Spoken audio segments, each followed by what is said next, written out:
Abramos sus Biblias en el capítulo 12 del libro de Daniel. Daniel, capítulo 12.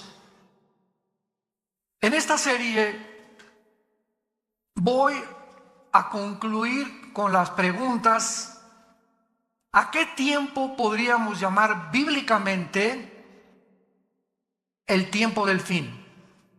¿Acaso será al final de la Tercera Guerra Mundial? ¿Será la segunda venida de Cristo la que culmine la historia de la raza humana? Tratemos de responder estas preguntas en el libro de Daniel, porque aquí en este libro se contienen las más claras profecías de los tiempos finales de la historia humana. Vamos a leer rápidamente el capítulo 12 de Daniel. Desde luego que no lo vamos a cubrir en esta mañana todo, más que 1, 2, 3 versículos, porque va a estar profunda la investigación que vamos a hacer, tanto historia, teológica, filosófica, teológicamente, escatológicamente, etcétera, etcétera. Entonces, el libro de Daniel culmina en el capítulo 12 y no nos deja ya ninguna duda al respecto de cuándo es el tiempo del fin. Escúcheme con cuidado: para Israel. Entonces, en la Biblia encontramos un tiempo final para la nación de Israel y un tiempo final para la nación de la iglesia. Entonces, los tiempos finales para nosotros que vivimos en la dispensación de la gracia o la época de la iglesia, tiene un final con el arrebatamiento de la iglesia. En el momento en que desaparezcamos millones de personas del ser humano, la iglesia desapareció del mundo. Y Dios continúa y saca otra vez a Israel, los vuelve a desenterrar, si podría llamarse de esta manera, y los vuelve otra vez a ubicar en su programa para que sea Israel el que termine el final tiempo de Dios. Y el final tiempo para ellos, vamos a ver cuándo es. El final tiempo para nosotros es en el arrebatamiento de la iglesia. Dice Daniel 12, en aquel tiempo, y esto corresponde a todo el capítulo 11 anterior, porque del versículo 40 al 45 del capítulo 11, ¿ya ven por qué deben traer su Biblia? Yo les dije, no me pongan aquí ningún versículo, porque se van a educar.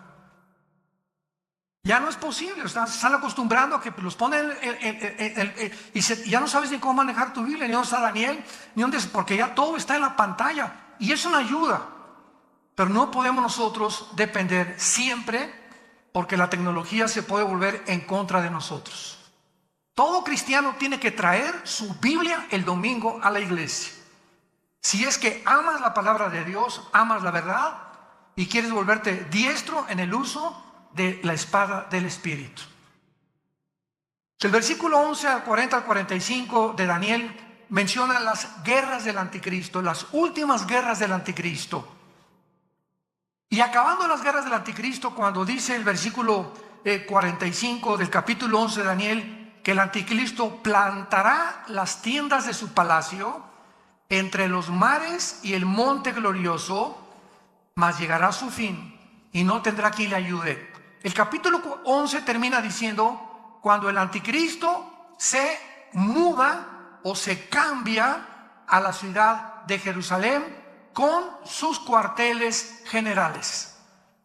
Esto nos habla que antes el anticristo, ¿dónde va a estar? Y sabemos que en la Biblia se nos muestra la zona geográfica de Irak y Siria y de Irán como las naciones que formarán parte del gobierno del anticristo. Entonces es muy posible que antes de cambiarse a Jerusalén, que es donde va a violar el templo y comienza la persecución, el anticristo anteriormente estará en la nación de Irak. Capítulo 18 del Apocalipsis, con la famosa Babilonia comercial, que se convertirá en el centro comercial del mundo entero.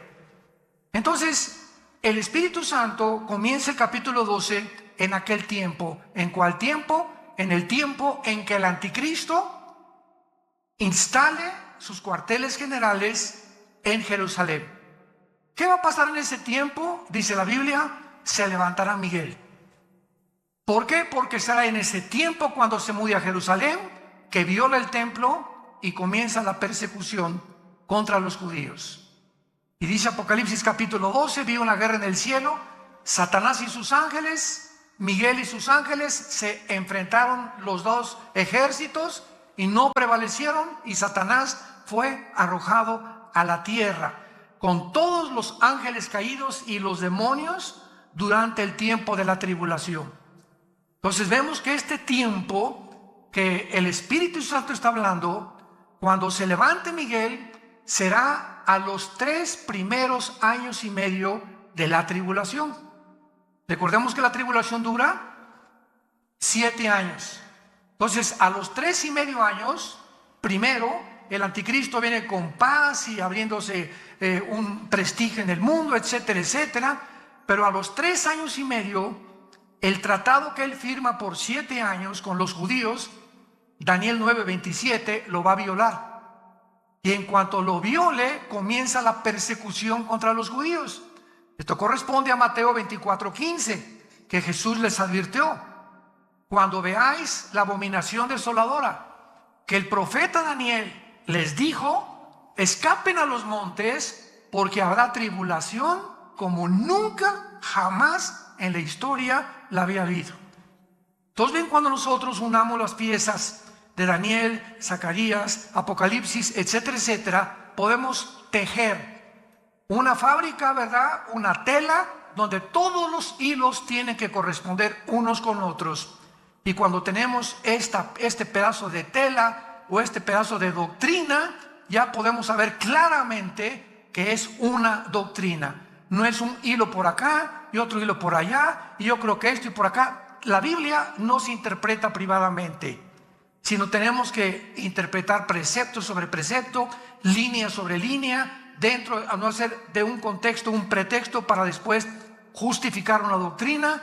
Y esta es la razón por la cual existen tantas barbaridades en las iglesias cristianas, porque los cristianos ya no usan la Biblia. Ya todo lo que oyen lo creen. Todo lo que oyen cree que es la palabra de Dios, y nunca puedes en tu propia Biblia tener 10-15 minutos diarios o durante la conferencia para estar viendo, estar checando, pues de veras esto es así, porque repito, cuando vienen falsos maestros es un juicio, no a los falsos maestros, es un juicio que Dios manda al público. Me mandaron un video la semana pasada de más de 30 o 40 personas adultas en bicicleta en Estados Unidos, completamente desnudos. En un desfile, pero así completamente desnudos, ya ni tangas tenían. Y alrededor un público de niños sentados con los papás. Y ahí le dije a mi esposa, estos psicópatas, los que andan en las bicicletas, ya sabemos que están, ¿verdad?, completamente condenados. Lo más triste y lo más trágico es cómo es posible que pueda haber este público aplaudiendo esto, o sea, un público completamente ya degradado. Yo no aguantaría estar ahí, me pararía, los tumbaría en la bicicleta y que me lleven a la cárcel. Yo no podría soportar ver eso. Enfrente de los niños, desnudos los hombres y las mujeres también, y un público alrededor. O sea, Dios está juzgando a la gente ya, porque si eso es lo que quieren, eso es lo que va a dar, dice el Señor. Entonces son juicios que ya vienen grandísimos sobre la humanidad. Se llaman mentes reprobadas en Romanos capítulo 1. ¿Quién es la persona que llega a una mente reprobada? Las personas que ya no disciernen entre el bien y entre el mal. Las personas que ya no saben definir qué es una mujer ni qué es un hombre. Las personas que creen que hay más de 2 géneros. Es cuando es una mente ya reprobada, una mente invadida por una confusión tal que te llega a un estado final de locura, y muchos hasta de suicidio. En aquel tiempo, el tiempo en que el anticristo llegue a Jerusalén, va a ser el tiempo a los 3 años y medio que se levanta Miguel y comienza la guerra contra los principados. ¿Por qué? Porque dice así: el gran príncipe que está de parte de los hijos o de tu pueblo. El arcángel Miguel es el protector de Israel. Y todos los imperios del pasado donde Israel ha sobrevivido, Egipto, Asiria, Babilonia, Medo-Persia, Grecia y Roma, han sobrevivido milagrosamente porque en el mundo cósmico, en el mundo espiritual, hay un arcángel de Dios, Miguel, que ha tratado de rescatar en el momento crítico de Israel de su destrucción.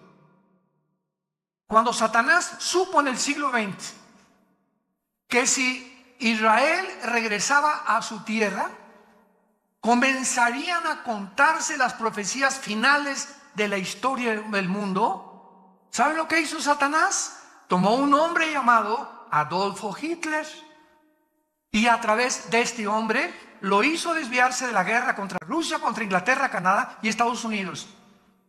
Y Hitler tenía de enemigos a Rusia, tenía enemigos a Canadá, a Inglaterra y a Estados Unidos. Y de repente Hitler, así, de una forma completamente neurótica y psicopática y sociopática, se vuelve contra un grupo pequeño, étnico de judíos, sin tierra, sin armas, sin religión y sin nada, con un odio que ningún sociólogo, psiquiatra, psicólogo, antropólogo ha podido entender. ¿Por qué Hitler se obsesionó satánicamente y de una forma tan enfermiza psicológicamente con un pueblo que no tenía ni armas, ni siquiera lo habían amenazado, ni habían planeado una insurrección ni un golpe de estado contra los nazis? Nadie lo puede explicar, este odio. Ahora que estuvimos en Israel, fuimos al Museo del Holocausto y ahí pudimos ver todas las escenas, ¿verdad?, de lo que pasó. Yo les decía en cada conferencia que teníamos en la noche en los hoteles, la mera sobrevivencia de Israel es la evidencia más grande que Dios existe. Es la evidencia más grande que Dios existe. Entonces el diablo se fue contra los judíos en tiempos de Hitler y los quiso exterminar. 6 millones de judíos muertos, flacos, niños destazados, mujeres embarazadas hambrientas, abiertas de su vientre. Joseph Mengele, el médico de Hitler, tratando de cambiarles el color de ojos a muchos para crear un sueño. La raza aria, una nueva civilización que es exactamente la agenda del siglo XXI, del Foro Económico Mundial, encabezado por un alemán llamado Klaus Schwab. Googlea Fondo Económico Mundial. No te estoy diciendo nada que no esté completamente registrado. Y ve la agenda del Foro Económico Mundial para el 2030. Crear una nueva raza superior. Y acaba de declarar en Davos, Suiza, este hombre Schwab, el alemán: Dios no existe, la Biblia no existe, vamos a crear una Biblia con la inteligencia artificial mejor que la que tenemos actualmente. Este es el mundo que estamos viviendo. Es una locura. Es una locura ya.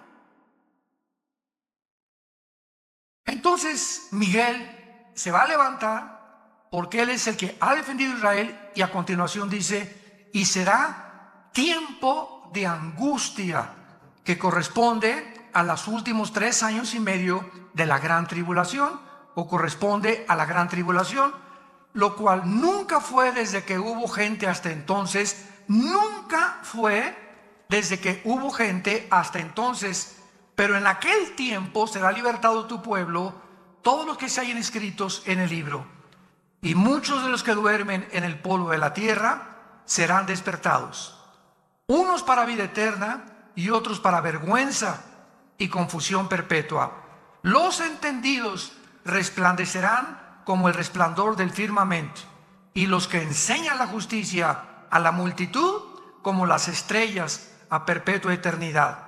Pero tú, Daniel, aquí hay un paréntesis, tú, Daniel, cierra las palabras y sella el libro hasta ¿cuándo? Hasta el tiempo del fin. Muchos correrán de aquí para allá, y la ciencia se aumentará. Y yo, Daniel, miré, y he aquí que otros dos ángeles que estaban en pie, al uno y a este lado del río. Es el río Tigris, donde tuvo esta visión Daniel. Y al otro lado del río, y dijo uno al varón vestido de lino que estaba sobre las aguas del río. O sea, está Daniel aquí a la orilla del río Tigris, un ángel en una orilla, otro ángel en otra orilla, pero otro ángel en medio, parado sobre el agua, venciendo la ley de la gravedad, como lo hizo Jesús, ¿se acuerdan? Cuando caminó en el mar de Galilea sobre las aguas del mar. Los ángeles no están sujetos a las leyes cósmicas a las que los seres humanos estamos sujetos. Entonces, este ángel que estaba en medio del río, parado sobre las aguas del río, dice la Biblia que los ángeles en las orillas le preguntaron, o sea, era un ángel superior. Muchos dicen que era el mismo Señor Jesucristo. Y dijo un varón vestido de lino, ¿cuándo será el fin de estas maravillas? Y oí al varón vestido de lino, el que estaba sobre las aguas, el cual alzó su diestra y su siniestra al cielo. Qué interesante, en el Antiguo Testamento, cuando alguien juraba, era con una mano. Pero por primera vez, este ángel, o la criatura sobrenatural espiritual que estaba en el río, levantó las dos manos, la derecha y la izquierda, para jurar. ¿Para jurar qué cosa? Para contestarle a Daniel cuándo era el fin de todas las cosas. Escuchen con atención. Y juró por el que vive por los siglos, que será por tiempo, tiempos y la mitad de un tiempo. Y cuando se acabe la dispersión del poder del pueblo santo, todas estas cosas serán cumplidas. Tiempo, tiempos y la mitad de tiempo equivale a 1240 días o 3 años y medio. Entonces contesta el ángel y dice, el final será cuando se acaben los 3 años y medio, que son la última mitad de la gran tribulación. ¿Y cuándo será esto? Cuando se acabe la dispersión del pueblo, o sea, cuando se termine de perseguir a los judíos, vendrá el fin. ¿Y quién va a terminar esta persecución de los judíos? El mismo Señor Jesucristo. Segunda de Tesalonicenses capítulo 2, con el espíritu de su boca matará al anticristo. Apocalipsis 19, y vio un caballo blanco, uno vestido con diademas y que tenía escrito el verbo de Dios. Y venía al mundo a acabar y a impedir que nos extermináramos en una tercera guerra mundial. Entonces, ¿cuándo será el fin en cuanto a Israel? Cuando venga Jesucristo al final de la gran tribulación. Versículo 8, y dice Daniel, y yo oí, mas no entendí. Pues claro, en aquel tiempo, ¿verdad? Si ahorita nos cuesta trabajo entender, ¿cómo no iba a tener problemas de confusión Daniel? Y entonces le dije, Señor mío, ahora vean la pregunta que le hace, ya no cuándo, sino cuál. ¿Cuál será el fin de estas cosas? Él respondió, anda Daniel, estas palabras están cerradas y selladas otra vez hasta el tiempo del fin. Muchos serán limpios, emblanquecidos y purificados, los impíos procederán impíamente y ninguno de los impíos entenderá, pero los entendidos comprenderán.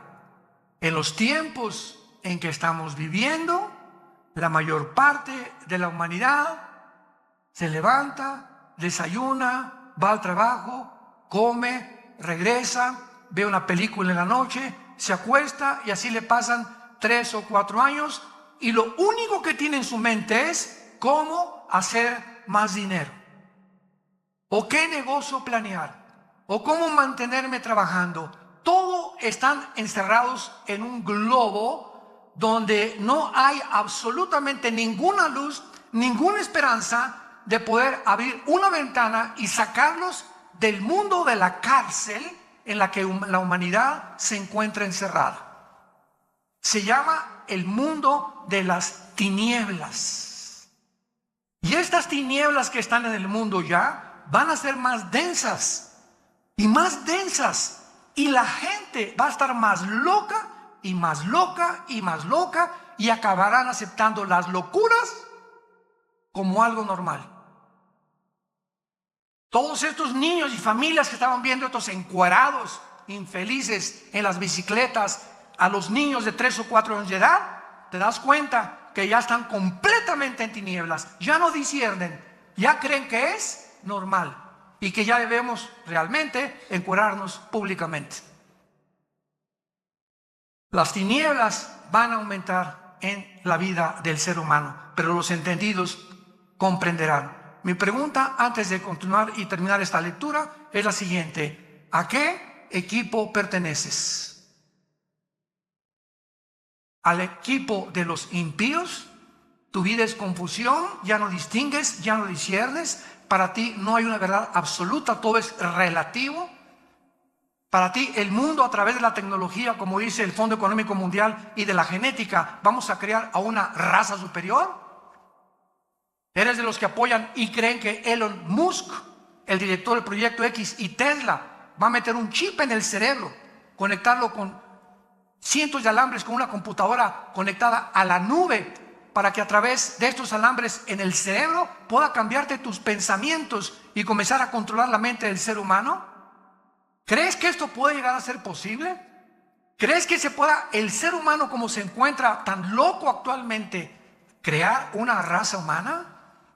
¿Podemos creer que estamos tan locos de creer que podemos vivir en la Luna o en Marte? ¿Podemos creer realmente que los platillos voladores y los ovnis son realmente marcianos y jupiterianos o venusinos? ¿No nos damos cuenta todavía del mundo y la energía que se mueve a nuestro alrededor? ¿A qué punto ha llegado la humanidad? ¿A qué grado hemos llegado? Donde 2 hombres pueden criar ya un niño y 2 mujeres pueden criar a un niño también. ¿A dónde hemos llegado? Donde la familia judeo-cristiana de hace 6,000 años ha sido un hombre y una mujer y los hijos, una familia. Esa es una familia, hace 6,000 años. Y llegamos al siglo XXI, y la luna, y el hombre, y esto, y la computadora, y la tecnología, y la inteligencia artificial, y el transhumanismo, y nos ha vuelto locos. Y ahora la diosa es la ciencia, que no es ciencia, es ciencia ficción, porque dejó de ser ciencia ya. Los mismos científicos son los más locos que ahorita están dirigiendo el mundo. Versículo 11, terminamos esta lectura y dice: y desde el tiempo, aquí se agrega algo que después lo voy a explicar, y desde el tiempo, le dice el ángel a Daniel, que se ha quitado el continuo sacrificio. O sea, a los 3 años y medio, el anticristo quita los sacrificios y comienza la persecución. ¿Estamos? Ahí nos encontramos a la mitad de la tribulación. Desde el tiempo en que se ha quitado el continuo sacrificio, que lo hará el anticristo, hasta la abominación desoladora, habrá 1290 días. Bienaventurado el que espere y llegue a 1335 días. Y tú, vea las últimas palabras a Daniel. Tú irás hasta el fin y reposarás y te levantarás para recibir tu heredad al final de los días. Carlos, Carmelita, Santiago, Pepe, ustedes irán hasta el fin y van a resucitar. Y cuando resucites, vendrá Jesús a entregarte tu herencia a cada uno de nosotros, según lo que hayamos hecho mientras estábamos en el cuerpo. Y muchos, cuando llegue el día de su muerte, abrirán los ojos y se darán cuenta que vivieron una fantasía, una ciencia ficción durante toda su vida, y nunca quisieron oír a aquel que dijo: yo soy el camino, yo soy la verdad y yo soy la vida. Porque de tal manera amó Dios al mundo que nos dio a su Hijo unigénito, para que cualquiera que en él crea no se pierda, mas tengas la vida eterna. Dios te sigue ofreciendo estas promesas, tú que me escuchas en esta mañana, para que despiertes, porque es necesario que despierten. Están como zombies la humanidad, ahorita están como dormidos, no saben ni lo que está pasando. Y así es como vendrá, Cristo dijo, como en los tiempos de Noé, como el diluvio, y se los llevó a todos. ¿Por qué? Porque no entendieron. Muy bien, gracias Señor por permitirnos haberle dado lectura a este maravilloso capítulo. Ahora muy bien, antes de entrar ya a estudiar este capítulo 12 de Daniel, veamos un panorama general de todo el libro de Daniel en 10-15 minutos. En el capítulo 2 de Daniel, síganme con muchísimo cuidado. Aquí no necesitas la Biblia, dale gracias a Dios. En el capítulo 2 de Daniel hay un sueño de un rey, de una estatua grandísima, el rey Nabucodonosor, donde la estatua tenía la cabeza de oro, el pecho de plata, el vientre de bronce y las dos piernas de hierro y los dedos de los pies, una mezcla entre el hierro y entre el barro. Todo va a ser muy resumido. Entonces Daniel, pues el rey le dijo a Daniel, ¿verdad? Interprétamelo, y Daniel interpreta la visión o el sueño de Nabucodonosor. Veamos bien, en esta estatua vemos que son 4 imperios. La cabeza de oro es Babilonia, tal como la historia lo certifica. Después de Babilonia, tal como la historia lo certifica, vinieron los medos y los persas derrotando a los babilonios. Después de los medos persas, como la historia lo certifica, vino Alejandro el Magno con el imperio griego, derrotando a los medos y a los persas. Después vino Roma y derrotaron al imperio griego. Y ahí nos quedamos con las dos piernas de la estatua. Y ahora vemos los 10 dedos. Entonces, el cuarto imperio, o sea, en el momento en que Daniel vio esta visión y la pudo entender, Daniel vio al mismo tiempo una piedra que venía del cielo y golpeaba exactamente los pies de la estatua, y toda la estatua se derrumbaba. Babilonia, medos persas, que es Irán actualmente, Grecia y todos los territorios que abarcó el imperio romano. En otras palabras, la Biblia profetiza que desde ese tiempo, hace 2600 años, hasta la segunda venida de Cristo, solo habrá 4 imperios en el mundo. El imperio romano tuvo 3 etapas o divisiones. Número 1, el imperio romano fue Roma, 1424 y 1425 más o menos. Roma occidental desapareció y se perpetuó con la Roma oriental en Constantinopla, casi 1500 años el imperio romano. Entonces estas son las dos, la segunda etapa. Primero fue Roma, pasaron 300, 400 años y ya se divide en dos. La segunda etapa, el imperio romano se dividió en 2 etapas. Ahora, los 10 dedos de la estatua, falta la tercera etapa a desarrollarse del imperio romano, porque de acuerdo a la Biblia, los 10 dedos de la estatua simbolizan que se van a levantar en este tiempo, no sé si estaremos aquí todavía, 10 naciones que se derivarán o surgirán del antiguo imperio romano. Van a formar un G10, 5 naciones del oriente y 5 naciones del occidente, tal como el imperio romano se dividió. Ahora, es una equivocación creer que solamente serán de Europa, porque el imperio romano era Europa, el Medio Oriente y el norte de África. Entonces, las 5 naciones, las 10 naciones, perdón, que van a surgir en el mundo en un G10, y cuando oigamos que se forma un G10 o 10 secciones del mundo se unen en una confederación política, hasta que este G10 se forme, de una de estas 10 naciones surgirá el anticristo. Es inútil especular que será el Papa, que será Obama, el príncipe de España, el rey, el de Inglaterra, etcétera, etcétera. Es inútil estar especulando. No será hasta que veamos esta conformación, la tercera etapa del imperio romano, que surgirá el anticristo. Y esto ya lo corrobora, ¿verdad? Apocalipsis, etcétera, etcétera. Bueno, esta es la primera, ahí nos quedamos con el imperio romano. Nos brincamos al capítulo 7 de Daniel. El capítulo 7 de Daniel, estos 4 imperios, Babilonia, Medo-Persa, Grecia y Roma, son representados por 4 bestias. Ya toma el Espíritu Santo otro símbolo y ahora se nos presentan como 4 bestias. que son el oso, el león y el leopardo. Babilonia, los medos persias y el imperio griego representado por el leopardo.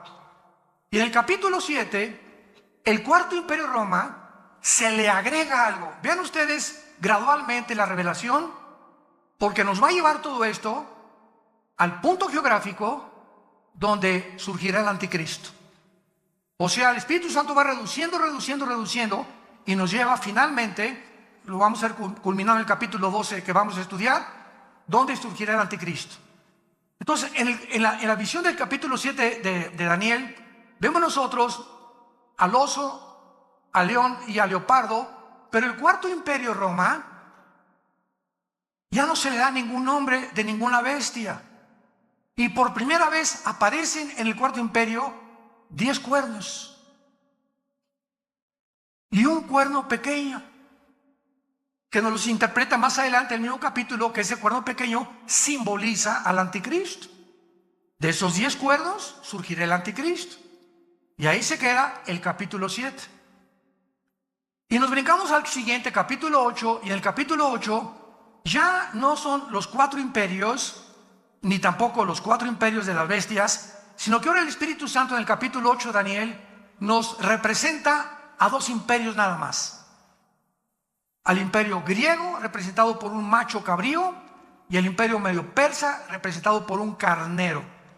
Y dice Daniel: vi en la visión de noche que venía un carnero con una furia tremenda y comenzó a arrasar a todos, tal como la historia nos presenta a los medios persas. Pero se levantó un macho cabrío y lo enfrentó, que tenía un cuerno sobresaliente el macho cabrío, y enfrentó al carnero y lo destruyó y lo tumbó. O sea, la historia nos muestra que Grecia derriba y gana la guerra a los medios persas.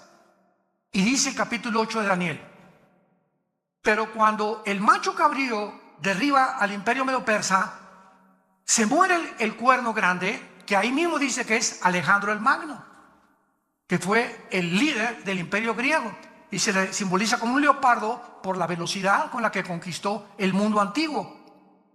Cuando muere Alejandro el Magno, y lo dice el capítulo 8 de Daniel, se divide en 4 secciones geográficas el imperio griego: en Turquía, en Grecia, en Egipto y en Siria, bajo los 4 generales de Alejandro el Magno. Pero los voy a dejar aquí todavía expectantes. De una de estas 4 divisiones que tuvo el imperio griego saldrá el anticristo. Si tú lees hoy en la noche capítulo 8 de Daniel, tal vez lo leas por primera vez en tu vida, abras tu Biblia hoy en la noche, vas a ver claramente cómo es representado el anticristo de una forma sobrenatural. Y ahí se nos muestra ya claramente el lugar geográfico del anticristo. Brincamos al capítulo 9, y Daniel del capítulo 9 descubre que Babilonia ya va a soltar la cautividad de los judíos. Se pone a orar: Señor, ¿cuál es el fin de Israel? Porque todos esperaban el reino prometido a los patriarcas y a los profetas. Y dice Daniel: Señor, ¿cuál es el fin de todas estas cosas?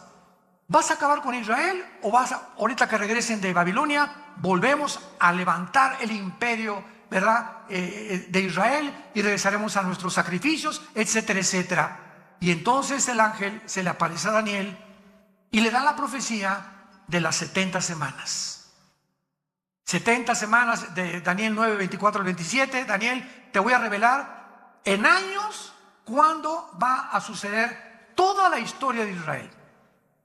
Desde que se dé la orden de reconstruir el templo, apúntalo, fue en el año 445 antes de Cristo. Esto es impresionante, matemáticamente exacto. Se profetizó en el Antiguo Testamento cuándo sería la primera venida de Jesucristo. Y adivinen quién fue el que lo pudo deducir. Ni los líderes religiosos, ni los fariseos, los 3 reyes magos, que no eran magos, ¿verdad? Eran estudiantes de astronomía, y eran tal vez descendientes de los discípulos de Daniel cuando él estuvo en Daniel, y venían todos de Irak y de Babilonia. Sabían, y llegan al rey Herodes a decirle: sabemos que un rey. ¿Quién les dijo? ¿Cómo es posible imposible que ellos hayan podido saber exactamente qué iban a hacer, porque estaba profetizado en la profecía 9 de Daniel, las 70 semanas. Entonces le dice a Daniel, desde la reconstrucción del templo hasta la venida del Mesías que va a morir y lo van a matar, habrá 483 años, o sea, 69 semanas, porque son semanas de años. Israel tenía semanas de días y semanas de años. Y exactamente cuando Cristo entra en el burrito a Jerusalén el domingo de Ramos, se cumplen los 483 años desde la orden de la reconstrucción del templo, Nehemías capítulo 2, exactamente como se le profetizó 600 años antes al profeta Daniel. Pero son 70, ¿se acuerdan? Entonces, 70 semanas de años, ¿cuánto es? 490 años. Entonces, Cristo cumple 483 años cuando llega a Jerusalén y llora por Jerusalén, y en ese momento el pueblo judío rechaza al Mesías. Y de ahí en adelante, al rechazar al Mesías, Dios, nos vemos Israel, levanta después de la muerte de Cristo, porque fue hasta la muerte de Cristo cuando comienza el Nuevo Testamento. Mateo, Lucas, Marcos y Juan no pertenecen al Nuevo Testamento por el amor de Dios. ¿Por qué? Porque dice en Hebreos capítulo 9, que no es hasta que se muere el testador que se puede cobrar el testamento. Y es hasta la muerte de Cristo cuando se puede realmente entrar al Nuevo Testamento. Si Cristo no hubiera muerto, no habría Nuevo Testamento. ¿Me siguen? Por eso el Nuevo Testamento comienza en el libro de los Hechos, en la venida del Espíritu Santo, en Pentecostés. Entonces queda una semana. Se cumplió 69 semanas, eran 70. Se llama la semana 70 de Daniel, que son 7 años. Los 7 años de la tribulación, los 7 años de angustia para Jacob, el día de Jehová, el día de la ira, el día del Señor. Todos estos términos son intercambiables, todos apuntando a los últimos 7 años, donde ni tú, ni yo vamos a estar. Ahí nos vemos. En cualquier momento, ya como está el mundo, nos vamos de este mundo. Adiós, mundo cruel. ¿Y quiénes son los que se van a ir? Los entendidos. Y si eres entendido, lo primero que tenemos que entender es que sin el temor de Jehová no entraremos al cielo. Porque sin santidad nadie verá al Señor. Que tienes que cambiar tu vida radicalmente y ya dejar de jugar al cristiano cada domingo. Tomar en serio a Dios, tener un tiempo para la Biblia todos los días, un tiempo de oración, un tiempo con tu familia, orar en la mañana, en la tarde, en la cena, tener tiempos de oración, tener tiempos de dedicación, de poder hablarle a la gente de Cristo, a mi compadre, a donde quiera que vaya, somos la luz. Somos la única luz, santos de Dios. En tu trabajo, en tu taller de carpintería, en tu taller de plomería, en tu bufete jurídico, en tu consultorio médico, todos están en tinieblas. Busca la oportunidad, dile: Señor, cuando te levantes, dame la oportunidad de hablarle a Panchito. No sé cómo me le voy a llegar, pero dime cómo le llego. ¿Cómo le llego a mi suegra? ¿Cómo le llego a mi primo? ¿Cómo puedo hablar? Pero tienes que tener pasión por decirle a la gente: arrepiéntanse. Jesús vino al mundo a salvarte y a perdonarte todos tus pecados. Tenemos que tener esa pasión por la verdad y ese fuego que sea como un volcán dentro de nosotros, que el mundo conozca el evangelio de la gracia de Dios. La iglesia es la única lámpara que queda sobreviviendo en este mundo de tinieblas. Y los cristianos, la mayoría, dormidos, ni la Biblia traen el domingo a la iglesia. Y darle con eso. Capítulo 10, una guerra cósmica. Capítulo 11 de Daniel. Bien, los reyes del norte y del sur pelearán contra el anticristo. El anticristo va a derrotar, cuando se formen estas 10 naciones, va a derrotar a 3. Daniel 7. Y entonces Apocalipsis 17, el anticristo será el octavo y final imperio de la historia humana. Y cuando el anticristo derrote estos 3, los 10 dedos, le entregarán después el poder, Apocalipsis 17, al anticristo, y él se constituirá y se adjudicará el nombre de Dios. Ya no habrá religiones más que la religión del anticristo, y comenzará a marcar a todos los seres humanos. Y todos los que vayan a Irak o que vayan a comprar a cualquier lado, tendrás que tener el 666 impreso en tu mano derecha o en tu entrecejo, porque aquí será la marca, o tal vez aquí en alguna entre los dedos, o aquí no sabemos exactamente, pero está en la mano derecha, para que tú puedas activar tu comercio y vender, y si no, no vas a poder comprar ni leche para tus niños. Y te acordarás entonces por qué ese domingo, allá en Toluca, no me arrepentí. Cuando oigas que desaparecieron millones de personas, se fue tu mamá, se fue tu hijo, se fueron tus papás, etcétera, etcétera, todos los niños se los llevará Dios. Gracias a Dios. No van a quedar niños menores de edad en el mundo. Dios salvará a todos estos niños. Jesús dijo: cualquiera que se atreva a tropezar a un niño cuyos ángeles ven mi rostro en el cielo, más le vale que se amarre una piedra de molino y se aviente a un río o a un mar. Los niños son sagrados para Dios. El que toca a un niño toca la niña de los ojos de Dios. Es el tiempo, pues, en que tenemos que llegar y saber que nos ajustamos. Ya me borraron aquí. El tiempo del fin. Oremos. Padre, te damos gracias en el nombre de Jesucristo por tu palabra.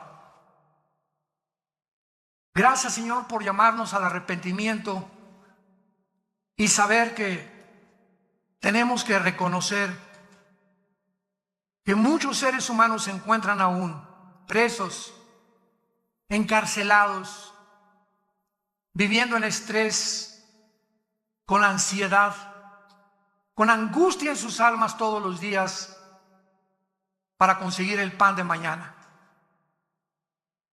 Y tú bajas del cielo, Jesús, y nos dices: ¿por qué se afanan por vuestra vida? ¿Qué han de comer? ¿Qué han de beber? Miren los pajarillos del campo. Nunca vas a ver un pajarito sembrando, ni guardando o almacenando su comida. Ellos se acuestan en la noche, pío, pío, pío, y ni siquiera se acuerdan que en la mañana tienen que recoger la comida, porque ahí va a estar sus gusanitos esperándolos. Porque si tú tienes cuidado de los pajaritos, ¿cómo no nos darás a nosotros todas las cosas? Mas busquen primero, ponme en primer lugar en tu vida, y todo lo que necesitas, dice el Señor, te lo daré por añadidura. Vengan a mí y echen toda su ansiedad sobre de mí. No teman, pequeña manada, yo los cuido. Les he dado testimonio en la historia que así como he cuidado a Israel, pudo haber sido México u otra nación, pero quería tener un símbolo, una representación de que nunca abandono al que está bajo mi pacto y bajo mis promesas. Y tú, como hijo de Dios en esta generación, eres hijo de un pacto de sangre que el Hijo de Dios en esa cruz derramó, con mejores promesas que el Antiguo Testamento, con un mejor mediador, con un mejor destino y más grande esperanza, porque ahora hemos sabido que ese Mesías prometido a Abraham, a Isaac y a Jacob fue crucificado, angustiado y rechazado por sus perseguidores, molido por nuestros pecados, y Dios muestra su amor para con nosotros en que, siendo pecadores, Cristo muere, es crucificado, enterrado y levantado para perdonarnos, iluminar nuestra vida con una nueva esperanza y poder darle gracias durante toda nuestra vida por tan grande salvación. Si tú no tienes a Cristo, ustedes que nos ven por la televisión, dile en este momento estas palabras: Señor mío y Dios mío, te pido perdón por mi vida. Confieso que mi vida te ha ofendido, y no tengo la forma de pagar por tantos pecados que he cometido. Ahora sé que en esa cruz tu Hijo abrió las manos, fue coronado de espinas, clavos traspasaron sus manos y sus pies, pero fue levantado a los 3 días para darme una esperanza de volver a vivir contigo. Te pido que entres a mi corazón, Señor Jesús. Te recibo con todas las fuerzas de mi alma. Dame pasión por la verdad. Dame amor por las almas perdidas. Y quiero la corta vida que me queda, vivirla para ti. En el nombre de Jesús. Amén.